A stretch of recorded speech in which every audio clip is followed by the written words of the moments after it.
This is Josefin Kihlberg. She has spent the past 15 years working on environmental issues related to farming and is now with Svenskt Sigill, a Swedish organization that provides quality, climate and sustainability certifications for food. Hello, Josefin. Welcome to the studio. Go ahead with your presentation. Okay, thank you very much. Thank you for having me here. This is very exciting to be here today. And I'm here to talk to you about a Svenskt Sigill climate certification. And basically, this climate certification from Svenskt Sigill is for food and flowers, and it is based on Nordic condition, what works here in the Northern Hemisphere. And it is currently on, we have hundreds of farms all over Sweden that are certified, and we also had our first Finnish grower that became certified just a few weeks ago. So this is very exciting. We are moving into Finland. And so this has been around since 2010. And just a year ago, we let researchers from the Swedish Institute RISE look at our climate certification and also look at what measures are the most important to do in order to reduce climate impact from the food sector in Sweden. And what they came up with was pretty much what we have been doing for the last 10 years, which felt really good. We also found some new interesting projects that we're going to start. And in September, we're launching a new version of this climate certification. And so we are very much based in science. What does science tell us to do? But we also need the farmer perspective. So we let farmers have an input on what is actually doable on the farm. And since this is a certification, there are independent audits and there are control agents that come out to the farm and check that the rules are actually being followed.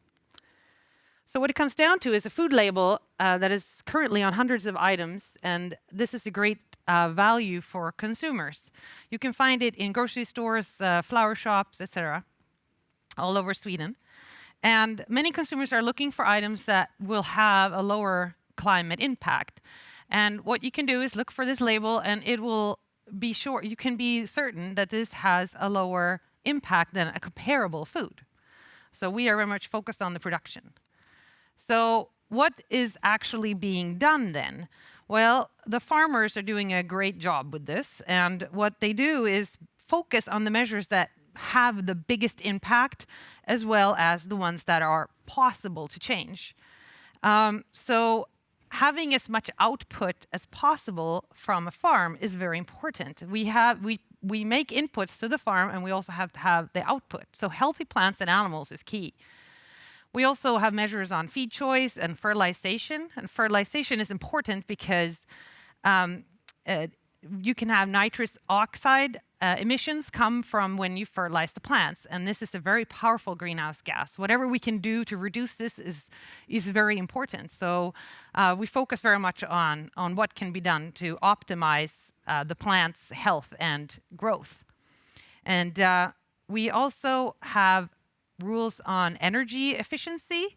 And this is mostly important on crop and vegetable farms where this is a bigger part of their emissions. And of course, renewable energy is a very high percentage on these farms.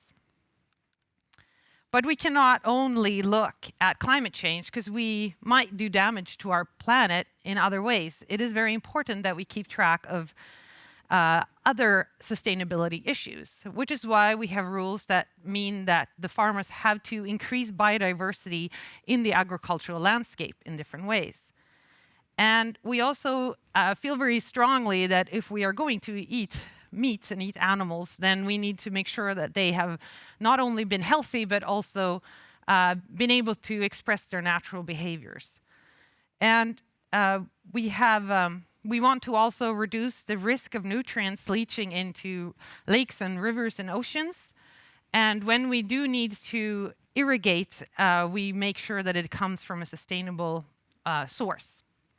So this is, you can feel certain that when you buy food that has this label, that it comes from farmers that really do everything they can to reduce the climate impact.